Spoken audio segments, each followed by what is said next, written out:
উঠে আসলো দিনের বাছাই করা সেরা বড় খবরগুলি। এই ভিডিওতে আপনাদেরকে জানিয়ে দিচ্ছি। চ্যানেলে প্রথম হলে অবশ্যই চ্যানেল সাবস্ক্রাইব করে নিন, পাশের বেল আইকনটি অবশ্যই বাজিয়ে দিন। চলুন খবরগুলি দেখে নেওয়া যাক।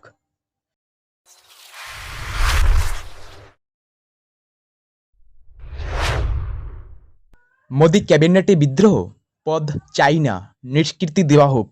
শপথের পরেই বোমা ফাটালেন বিজেপি সাংসদ। একটানা তৃতীয়বার রবিবার রাষ্ট্রপতি ভবনে দাঁড়িয়ে এদেশের প্রধানমন্ত্রী হিসেবে শপথ নিয়েছেন নরেন্দ্র মোদী। সেই সঙ্গেই ইন্ডিয়া মন্ত্রিসভার সদস্যরাও গত রবিবার শপথ নেন।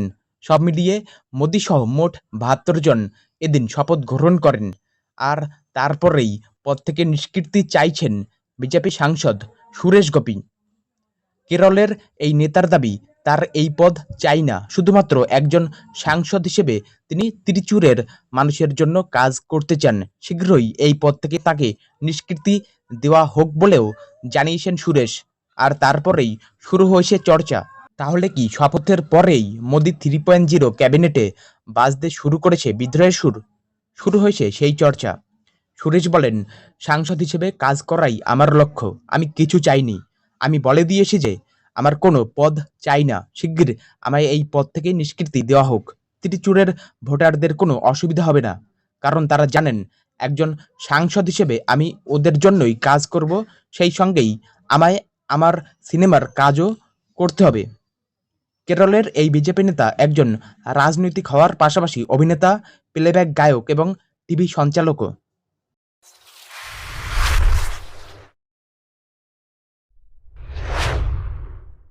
নারদ মামলায় শুভেন্দু অধিকারী গ্রেপ্তার নন কেন, ভরা এজলাসে প্রশ্ন উঠতেই আলোড়ন। বাংলায় বিজেপি পেয়েছে মাত্র 12টি আসন, সেখানে তৃণমূল কংগ্রেস পেয়েছে 29টি আসন।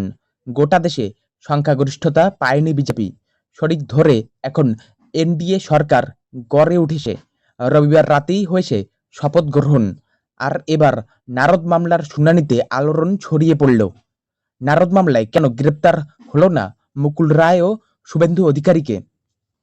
আদালতে এই প্রশ্নই তুললেন বর্ধমানের প্রাক্তন পুলিশ সুপার SMH মির্জার আইনজীবী শ্যামল ঘোষ। নারদ স্টিং অপারেশনের সময় তিনি বর্ধমানের পুলিশ সুপার পদে ছিলেন, তাকে সাসপেন্ড করা হয়, এখনও তা চলছে। পুলিশ কর্তা SMH মির্জা সোমবার জানতে চান, নারদকাণ্ডে শুভেন্দু অধিকারী, মুকুল রায়ের বিরুদ্ধে এনফোর্সমেন্ট ডিরেক্টরেট অর্থাৎ ইডি কি পদক্ষেপ করেছে। উত্তর জানতে চেয়ে আদালতের দ্বারস্থ হন তিনি।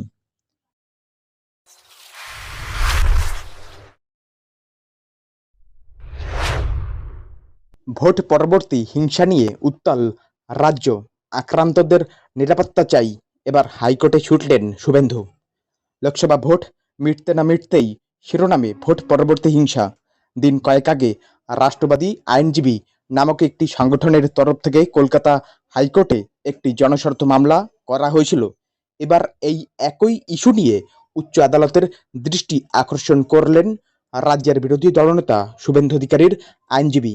নন্দীগ্রামের বিজেপি বিধায়ক বাংলার নির্বাচন পরবর্তী হিংসার ঘটনায় আক্রান্তদের নিরাপত্তা চেয়েছেন, এই মর্মে সোমবার তার আইনজীবী আদালতের দৃষ্টি আকর্ষণ করেন। জানা যাচ্ছে, মামলা দায়ের করার অনুমতি দিয়েছেন প্রধান বিচারপতি TS শিবজ্ঞানম এবং বিচারপতি হিরণময় ভট্টাচার্যের ডিভিশন বেঞ্চ। আগামী 12 জুন তথা বুধবার এই মামলার শুনানি হতে পারে বলে খবর।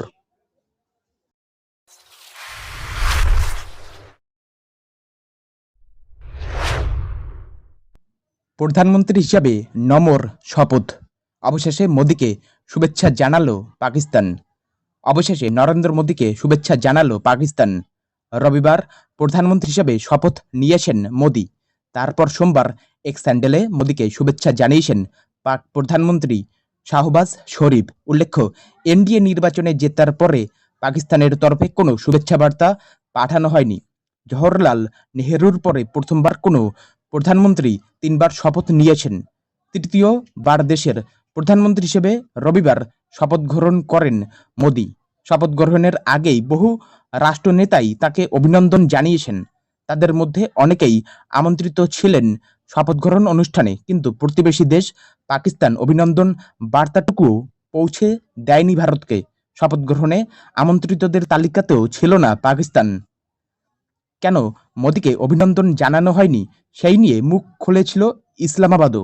বিদেশ মন্ত্রকের মুখপাত্র মুমতাজ জহরা বালোচ শনিবার সংবাদ মাধ্যমের সঙ্গে কথা বলার সময় বলেন, আমরা ওদের নির্বাচনী প্রক্রিয়া নিয়ে কোনো মন্তব্য করতে চাই না।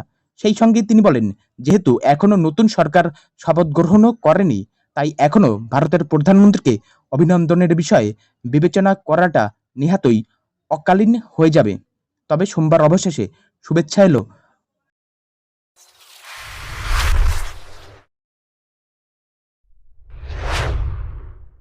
বিজেপির নতুন রাজ্য সভাপতি কে হচ্ছেন?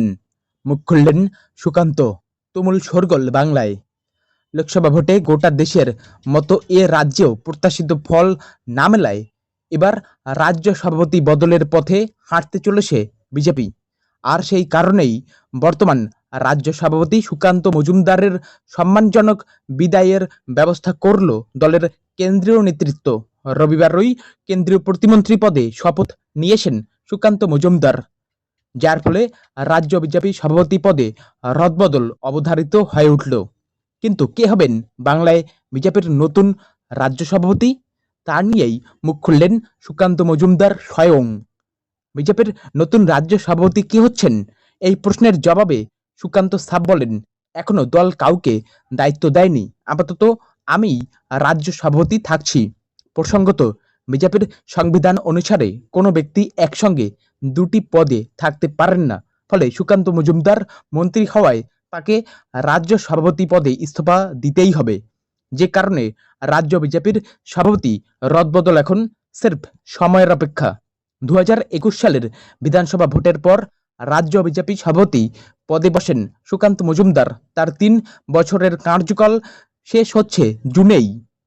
এর মধ্যে রবিবার সকালে প্রধানমন্ত্রীর বাসভবনে চা চক্রে ডাক পান সুকান্তবাবু। তখনই স্পষ্ট হয়ে যায় কেন্দ্রীয় মন্ত্রী হতে চলেছেন তিনি। সুকান্তবাবু পরে বলেন, আমি মন্ত্রী হচ্ছি, এই প্রথম আমার জেলা থেকে কেউ কেন্দ্রীয় মন্ত্রী হতে চলেছে। প্রধানমন্ত্রী নরেন্দ্র মোদীর ভাবনা বাস্তবায়িত করতে কাজ করব।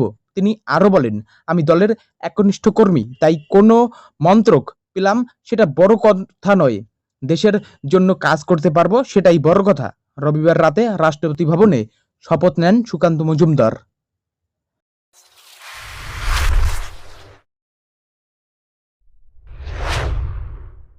এবার গ্রেপ্তার হচ্ছেন হিরণ।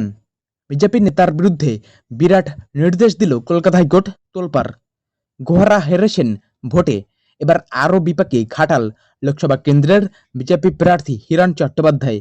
ভোট চলাকালীন হিরণের বিরুদ্ধে যে এফআইআর দায়ের করা হয়েছিল তার ভিত্তিতে তদন্ত চালাতে পারবে পুলিশ। তবে এখনই বিজেপি বিধায়ককে গ্রেপ্তার করা যাবে না, সোমবার নির্দেশ দিল কলকাতা হাইকোর্ট। এদিন বিচারপতি অমৃতা সিনহার এজলাসে এফআইআর সংক্রান্ত শুনানি চলছিল। সেই মামলাতেই এই নির্দেশ দেন বিচারপতি। প্রসঙ্গত, গত 18 মে ঘাটালের বিজেপি প্রার্থী হিরণ সহ 3 জনের বিরুদ্ধে এফআইআর দায়ের হয়। অভিযোগ ওঠে, ঘাটালের তৃণমূল প্রার্থী দেবের একটি ভুয়ো অডিও তৈরি করে সমাজ মাধ্যমে ছড়িয়ে দেওয়া হয়েছে। এই বিরুদ্ধে ঘাটাল থানায় এফআইআর দায়ের করেন ঘাটাল তৃণমূলের ব্লক প্রেসিডেন্ট দিলীপ মাঝি। অভিযোগ ছিল, ভোটের আগে দেবের ভাবমূর্তি নষ্ট করার জন্য ভুয়ো অডিও তৈরি করা হচ্ছে। ওই অডিওয় স্পষ্টকাতর বিষয় নিয়ে বলেও অভিযোগ ওঠে, দেবের কণ্ঠস্বর বিকৃত করা হয়েছে। পাশাপাশি আরও অভিযোগ ছিল, ওই ভাইরাল অডিওতে দেবের বিরুদ্ধে সন্ত্রাসবাদী, খুনি, রক্তমাখা হাত, আতঙ্কবাদীর মতো শব্দ ব্যবহার করা হয়েছে বলেও অভিযোগ দায়ের করেন দিলীপ মাঝি।